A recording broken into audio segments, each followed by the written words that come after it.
खबर पीएम मोदी ने मध्य प्रदेश के पकरिया गांव की तारीफ की है। गांव में वाटर रिचार्ज सिस्टम की पीएम ने प्रशंसा की। लोगों से कुएं को वाटर रिचार्ज सिस्टम में बदला, ये उन्होंने अपने आज के मन की बात कार्यक्रम में कहा। लोगों ने प्रशासन की मदद से काम किया है। शहडोल के बिचारपुर को मिनी ब्राजील कहते हैं, ये कहा है पीएम ने। तो बिचारपुर फुटबॉल के उभरते सितारों का गढ़ है, तारीफ की है उन्होंने। बात करते हुए मुझे एक और अनोखी पेंटिंग की याद आ गई है। ये पेंटिंग छत्रपति वीर शिवाजी महाराज के जीवन के एक प्रसंग पर आधारित थी। इनमें 11वीं शताब्दी का एक खूबसूरत सैंडस्टोन स्कल्पचर भी आपको देखने को मिलेगा। ये नृत्य करती हुई एक अप्सरा की कलाकृति है, जिसका नाता मध्य प्रदेश से है। मॉनसून का महीना, बारिश का महीना, बीते कुछ दिन प्राकृतिक आपदाओं के कारण चिंता और परेशानी से भरे रहे हैं। यमुना समेत कई नदियों में बाढ़ से कई इलाकों में लोगों को तकलीफ उठानी पड़ी है। पहाड़ी इलाकों में भूस्खलन की घटनाएं भी हुई है। इसी दौरान देश के पश्चिमी हिस्से में कुछ समय पूर्व गुजरात के इलाकों में बिपरजॉय साइक्लोन भी आया। लेकिन साथियों, इन आपदाओं के बीच हम सब देशवासियों ने फिर दिखाया है कि सामूहिक प्रयास की ताकत क्या होती है। स्थानीय लोगों ने, हमारे एनडीआरएफ के जवानों ने, स्थानीय प्रशासन के लोगों ने दिन रात लगाकर ऐसी आपदाओं का मुकाबला किया है। किसी भी आपदा से निपटने में हमारे सामर्थ्य और संसाधनों की भूमिका बड़ी होती है, लेकिन इसके साथ ही हमारी संवेदनशीलता और एक दूसरे का हाथ थामने की भावना उतनी ही अहम होती है। सर्वजन हिताय की यही भावना भारत की पहचान भी है और भारत की ताकत भी है। साथियों, बारिश का यही समय वृक्षारोपण और जल संरक्षण के लिए भी उतना ही जरूरी होता है। आजादी के अमृत महोत्सव के दौरान बने 60,000 से ज्यादा अमृत सरोवरों में भी रौनक बढ़ गई है। अभी 50,000 से ज्यादा अमृत सरोवरों को बनाने का काम चल भी रहा है।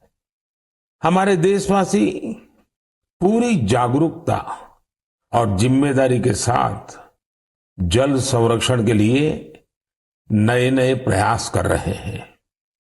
आपको याद होगा, कुछ समय पहले मैं एमपी के शहडोल गया था। वहां मेरी मुलाकात पकरिया गांव के आदिवासी भाई बहनों से हुई थी। वहीं पर मेरी उनसे प्रकृति और पानी को बचाने के लिए भी चर्चा हुई थी। अभी मुझे पता चला है कि पकरिया गांव के आदिवासी भाई बहनों ने इसे लेकर काम भी शुरू कर दिया है। यहां प्रशासन की मदद से लोगों ने करीब 100 कुओं को वाटर रिचार्ज सिस्टम में बदल दिया है। बारिश का पानी अब इन कुओं में जाता है और कुओं से ये पानी जमीन के अंदर चला जाता है। इससे इलाके में भू जलस्तर भी धीरे धीरे सुधरेगा। अब सभी गांव वालों ने पूरे क्षेत्र के करीब करीब 800 कुएं को रिचार्ज के लिए उपयोग में लाने का लक्ष्य बनाया है। ऐसी ही एक उत्साहवर्धक खबर यूपी से आई है। कुछ दिन पहले उत्तर प्रदेश में एक दिन में 30 करोड़ पेड़ लगाने का रिकॉर्ड बनाया गया है। इस अभियान की शुरुआत राज्य सरकार ने की, उसे पूरा वहां के लोगों ने किया। ऐसे प्रयास जन भागीदारी के साथ साथ जन जागरण के भी बड़े उदाहरण है। मैं चाहूंगा कि हम सब भी पेड़ लगाने और पानी बचाने के इन प्रयासों का हिस्सा बने। मेरे प्यारे देशवासियों, इस समय सावन का पवित्र महीना चल रहा है।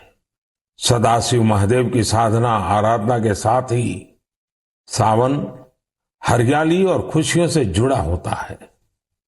इसलिए सावन का आध्यात्मिक के साथ ही सांस्कृतिक दृष्टिकोण से भी बहुत महत्व रहा है।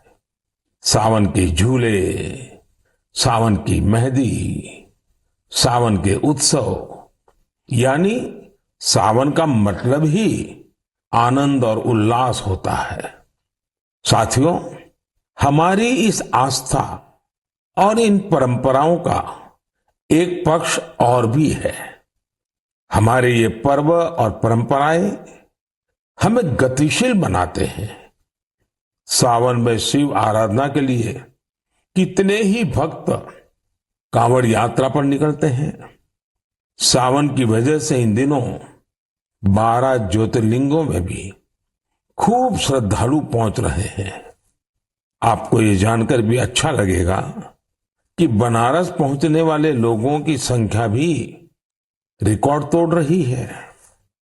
अब काशी में हर साल 10 करोड़ से भी ज्यादा पर्यटक पहुंच रहे हैं। अयोध्या, मथुरा, उज्जैन जैसे तीर्थों पर आने वाले श्रद्धालुओं की संख्या भी तेजी से बढ़ रही है। इससे लाखों गरीबों को रोजगार मिल रहा है, उनका जीवन यापन हो रहा है। ये सब हमारे सांस्कृतिक जन जागरण का परिणाम है। इसके दर्शन के लिए अब तो पूरी दुनिया से लोग हमारे तीर्थों में आ रहे हैं। मुझे ऐसे ही 2 अमेरिकन दोस्तों के बारे में पता चला है जो कैलिफोर्निया से यहां अमरनाथ यात्रा करने आए थे। इन विदेशी मेहमानों ने अमरनाथ यात्रा से जुड़े स्वामी विवेकानंद के अनुभवों के बारे में कहीं सुना था। उससे उन्हें इतनी प्रेरणा मिली कि खुद भी अमरनाथ यात्रा करने आ गए। ये इसे भगवान भोलेनाथ का आशीर्वाद मानते हैं। यही भारत की खासियत है कि सबको अपनाता है, सबको कुछ न कुछ देता है। ऐसी ही एक फ्रेंच मूल की महिला है, शार्लोट शोपा। बीते दिनों जब मैं फ्रांस गया था तो इनसे मेरी मुलाकात हुई थी। शार्लोट शोपा एक योगा प्रैक्टिशनर है, योगा टीचर है और उनकी उम्र 100 साल से भी ज्यादा है। वो सेंचुरी पार कर चुकी है। वो पिछले 40 साल से योग प्रैक्टिस कर रही हैं। वो अपने स्वास्थ्य और 100 साल की इस आयु का श्रेय योग को ही देती है। वो दुनिया में भारत के योग विज्ञान और इसकी ताकत का एक प्रमुख चेहरा बन गई है। इनसे हर किसी को सीखना चाहिए।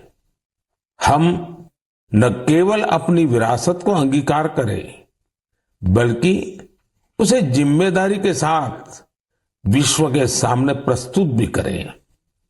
और मुझे खुशी है कि ऐसा ही एक प्रयास इन दिनों उज्जैन में चल रहा है।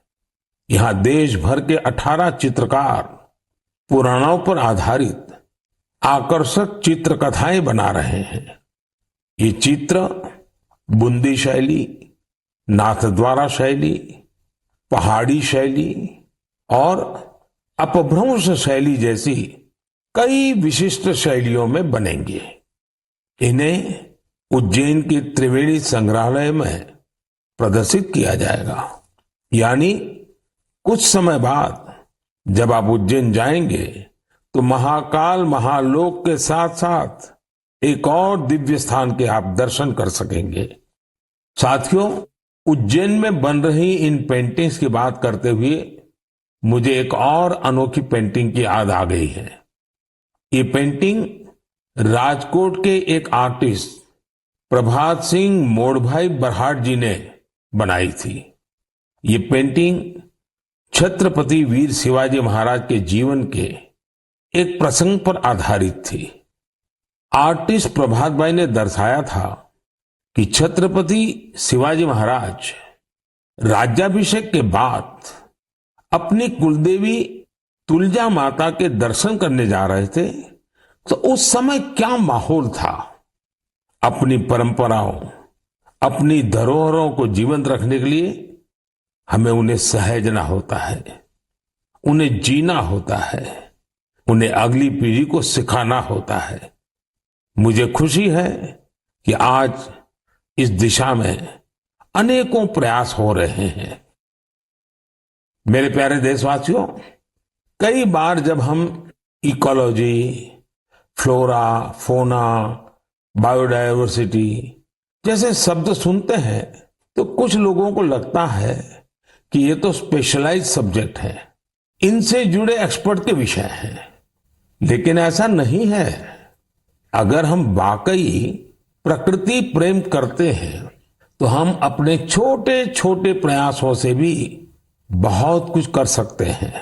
तमिलनाडु में वाड़ावल्ली